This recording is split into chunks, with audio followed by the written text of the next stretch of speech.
Lavinia with Eat Pretty on a Budget, and today we're gonna do one of my all-time favorites. I've been doing it since I was 12, 10, 9, somewhere little. It's my grandmother's chocolate cake, but it's a twist because I've made it into a vegan recipe.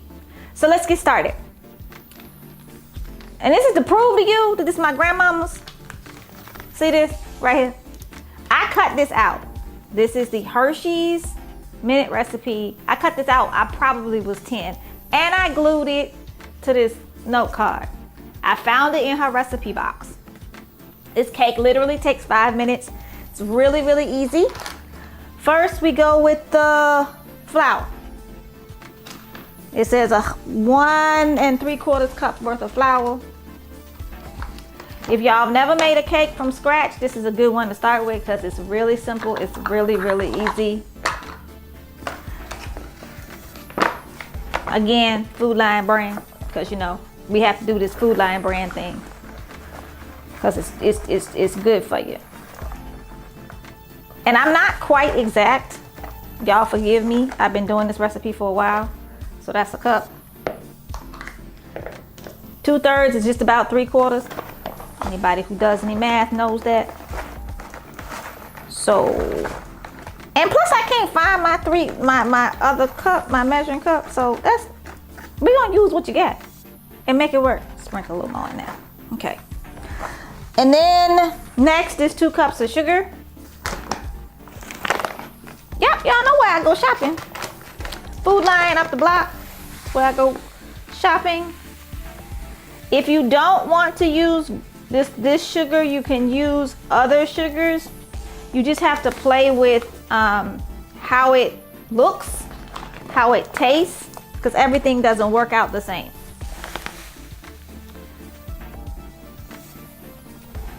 I used to make my grandmother make this cake for me. I was spoiled, y'all. I had my own little tin that she would make me, my own little, she'd make a big cake, and then I got my own little one out of the same batter. So I was a little spoiled. But this was my cake, nobody else's cake. And I couldn't make it for a long time because I was in mourning. So, and here's some cocoa. Y'all can use Hershey's if you want to. I don't always use Hershey's because I ain't always got Hershey's money. But it's asking for 3/4 cup of cocoa. And that would be 3 of these. 1, 2. Come on. 3. Okay. That's all the cocoa you're gonna need. And then you'll need 1 1/4 of baking soda and baking powder. 1 1/4 teaspoon, not 1 1/4 tablespoon, because you'll be losing your mind. So this is baking soda. Ain't it fun? Has multiple uses. It'll keep your refrigerator clean. 1.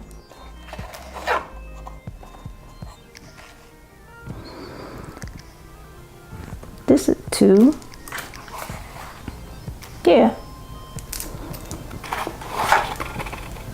3, 4. That's a whole teaspoon. And 5 makes a teaspoon and 1/4. Do the same thing on the baking powder. Oh, it's a new one. I didn't even know. 1, 2, 3, 4, 5.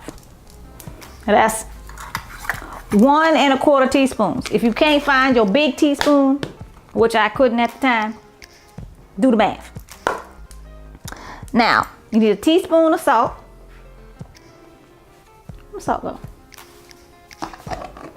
Y'all didn't know that cooking has some math to it. So 4/4 make a whole. 1, 2, 3, 4. Okay, there you go. All right, so let me cover this up. Now, haha, we're not using eggs, because I don't like to cook with eggs unless I absolutely have to. So I'm using instant mashed potatoes. So for every 1 egg, you use 2 tablespoons of mashed potatoes. The benefit is it's much moister. So this calls for 2 eggs, so it's 4 tablespoons of mashed potatoes. Bet y'all didn't know that. Ask your grandma about that. Your great grandma. She'll also tell you that if you ain't got no oil in your house, you can use applesauce. It's a 1-for-1. So always use what you got. Most of us have potato flakes sitting around in the house anyway. So now it's calling for a cup of milk, but I'm gonna add the hot water. This is a cup of boiling hot water that I'm gonna add before I add the milk because it's already in there. So it's a cup of boiling hot water, and it does matter that it's boiling hot. It really does. It will not do right. Trust me, I've tried this recipe other ways. It does not work right. So I'm gonna just stir this up with this hot water. Then I'm gonna add the milk and the oil and the vanilla. If I feel real comfortable with this recipe, it's because, like I told y'all, I've been doing this for a long time. I'm about to be 47 this summer. Hot-cha-mighty. I'm excited. Some folks, you know, I got friends that didn't make it to 47 on the real. So I'm grateful that I have made it here. We'll make it to 47 this summer. And my goal in life is to make it to be closer to 90 some years old. So I'm almost halfway, just about halfway there. I got a whole lot more living to do. So, and yes, this is almond milk with vanilla unsweetened. You can use unsweetened almond milk plain. It won't really affect the flavor of the cake, but I like vanilla in most everything I do. So that's why I choose to use that. And if you're watching what I'm mixing, it's going to be very, very, very liquidy. It's not going to be, it doesn't have the same consistency as other cakes that you make from scratch. And now to add 2 teaspoons of vanilla. If I can open it. All right, look. There we go. See? See what y'all get? Brand new. And I'm gonna use this same one. So this is the same 1/4 teaspoon I've been using. So we're gonna do this 8 times. 1, 2, 3, 4, 5, 6, 7, 8. You don't have to really count that high when you're cooking, but you do have to be able to count some. So let me put this over here so I don't spill anything. I'm gonna mix this up. And it's extremely liquid. Extremely. So don't look for this to be like cake, regular cake batter. You will be sincerely disappointed. It's like soup. It does not stick to my whisk. And then I have to add a 1/2 cup of oil, and it will be done. Then we can go ahead and pour them in these cupcake tins. So yeah, a 1/2 cup of oil.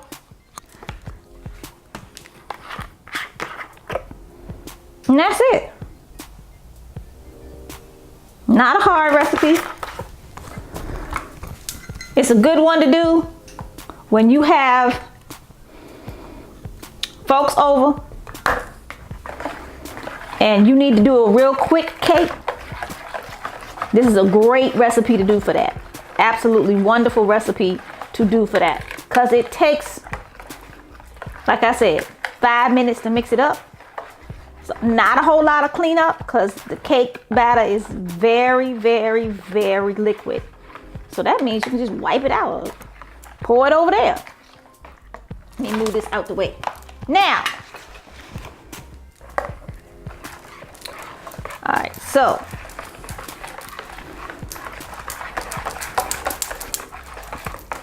I'm feeling good.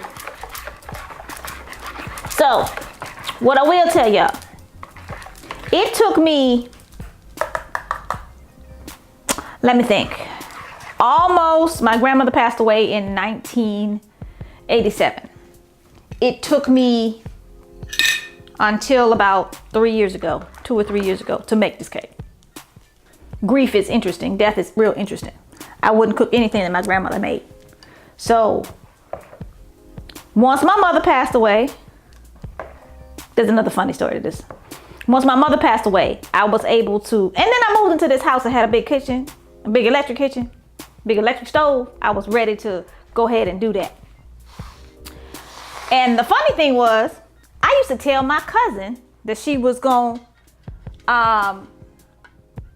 make this cake for me. My cousin was gonna make the cake. I moved to Greensboro. One of my sorors was gonna make the cake. That's how bad I was with that. I was like, nah, I know the cake. I know the recipe. I can get it for you, but I won't go make it. And then I decided I was going to make it for myself. One of my tricks to what I do with my cupcakes is I put, these are mini chips, but I use mini chips or carob chips in the middle to give them that extra chocolatey flavor. And those have no dairy, no soy, none of that. And this should make plenty, at least 2 dozen cupcakes.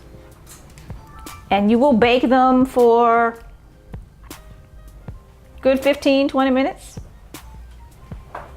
at 350. And I use my ladle because it's quick and easy. I'm not perfect when I'm pouring this either. Not even perfect, but this is, like I said, this is a great, quick, easy way to make a lot of people happy. A whole lot of folks happy. And it doesn't take long.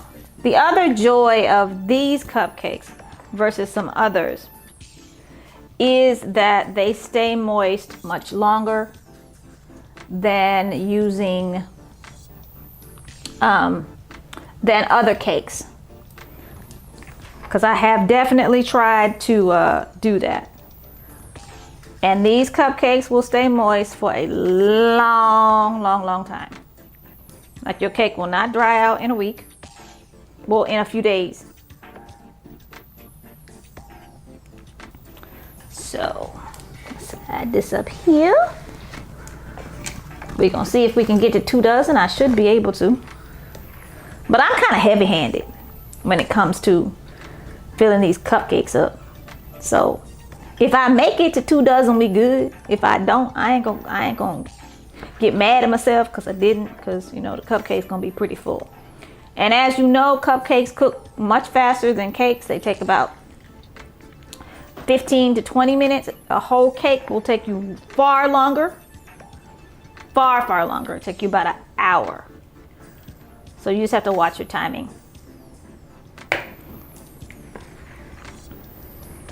But I enjoy this recipe. I feel like I'm honoring my grandmother. I actually pulled out her tablecloth. Y'all see this one? It's my grandmother's tablecloth. It's probably 40 years old. Sometimes you gotta cook with memory. Memories in, around you, on you, next to you. Sometimes you just got to do that. And that way you honor your folks. You don't feel like they mad at you. And you feel like they're always there with you in using the things that they had or they used or whatever. 2 of them kind of chunk. 2 of them look like I'm gonna give them to a child because they ain't quite full, but that's all right. Maybe 3. But that made, as you can see, that recipe made 24 cupcakes. Some of them a little full, some of them not. I don't have to drop them unless I want to. If I want to drop them, that's great, but I normally don't. So I'm gonna run them in the oven. Give me about 15-20 minutes. and they'll be ready to go. This one look a little lopsided, can't do that. Okay. Oven is already at 350 because I was prepared for this. Last time I put these in the oven, I think I tried to burn myself. So that's one. I'm gonna run back and get the other one.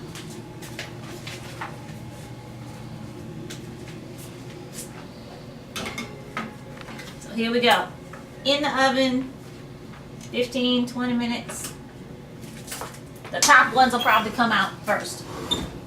Hey there, we're back. I just pulled my vegan chocolate cupcakes out of the oven. They've cooled a little bit. As you can see, they rose up and they settled. They are uber moist. I already know the recipe is bomb because I've been working on this one. This one I know is good. I already know. And yeah, buddy. So I'm about to get into this. Oh God. My grandmother would be so proud of me. Whew. Anyway, this is LAVINIA for Eat Pretty on a Budget. And I'm gonna keep on eating.